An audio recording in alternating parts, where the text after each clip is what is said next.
কুমিল্লা বিশ্ববিদ্যালয়ে যে অনাকাঙ্ক্ষিত ঘটনাগুলো হয়েছে সেগুলো বাংলাদেশের অন্যান্য শিক্ষা প্রতিষ্ঠানের ঘটনাগুলোকে ছাড়িয়ে গিয়েছে। নীতি নির্ধারক মহলের সর্বোচ্চ পর্যায় থেকে প্রত্যাশা করেছি কিংবা এই কোটার যৌক্তিক সংস্কার নিয়ে আমরা জাতীয় সংসদে যে আইনের প্রত্যাশা করি সেটির দৃশ্যমান কোনো উন্নতি আমরা আমাদের জায়গা থেকে এখনো প্রত্যক্ষ করিনি। আমাদের আজকের কর্মসূচি ছিল যে আমরা সারা দেশে অনলাইন এবং অফলাইনে আমাদের যে প্রতিনিধিবৃন্দ রয়েছেন বিভিন্ন কলেজ, বিশ্ববিদ্যালয়, জেলার, তাদের সাথে আমরা সমন্বয় করব। আপনাদের অবগতির জন্য জানাতে চাই, আজকে আমরা অফলাইনে ঢাকার জগন্নাথ বিশ্ববিদ্যালয়, শেরেবাংলা কৃষি বিশ্ববিদ্যালয়, ঢাকার অন্যতম 7 কলেজ সহ আমরা সরাসরি আজকে কুমিল্লা বিশ্ববিদ্যালয়ে গিয়েছিলাম।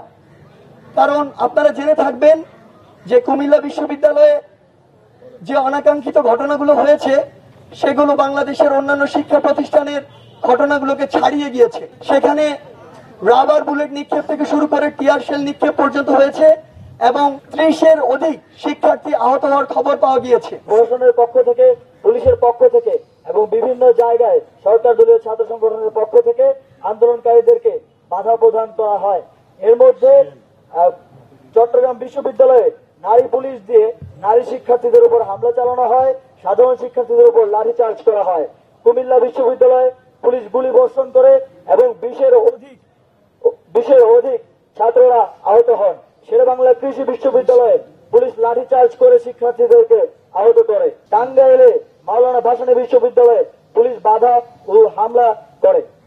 সিলেট, সুনামগঞ্জে সাবিপ্রবিতে পুলিশ লাঠিচার্জ করে এবং আন্দোলনরত শিক্ষার্থীদেরকে আহত করে। আজকে শাহবাগ থানায় অজ্ঞাতনামা বলে আন্দোলনকারীদের বিরুদ্ধে একটি মামলা হয়েছে। গতকাল যে ঘটনাটি শাহবাগে ঘটেছে সেখানকার একজন দায়িত্বরত রমনা জোনের ঊর্ধ্বতন পুলিশ কর্মকর্তার একটি স্টেটমেন্ট আমি আপনাদেরকে শোনাতে চাই।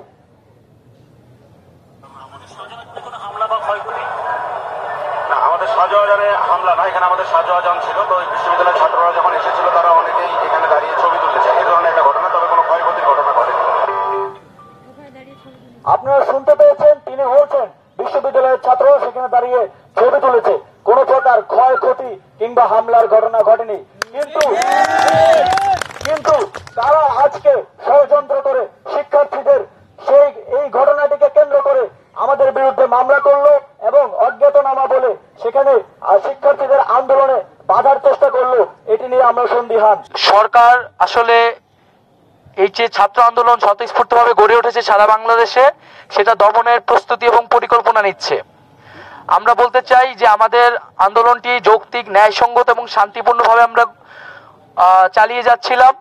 সরকারের উচিত ছিল প্রথম থেকেই শিক্ষার্থীদের সাথে আলোচনার পরিস্থিতি তৈরি করা এবং দৃশ্যমান পদক্ষেপের মাধ্যমে এই কোটা সমস্যার সংকট নিরসন করা।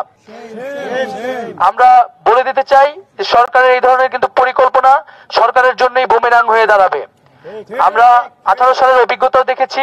আমরা চাই না এই ধরনের কোনো ধরনের অনাকাঙ্ক্ষিত ঘটনা ঘটুক, এবং যদি সরকার এই ধরনের কোনো উদ্যোগ গ্রহণ করে, অলরেডি যে সরকার শুরু করেছে, তার জন্য উদ্ভূত যে পরিস্থিতি হবে তার দায় কিন্তু সরকারকেই নিতে হবে।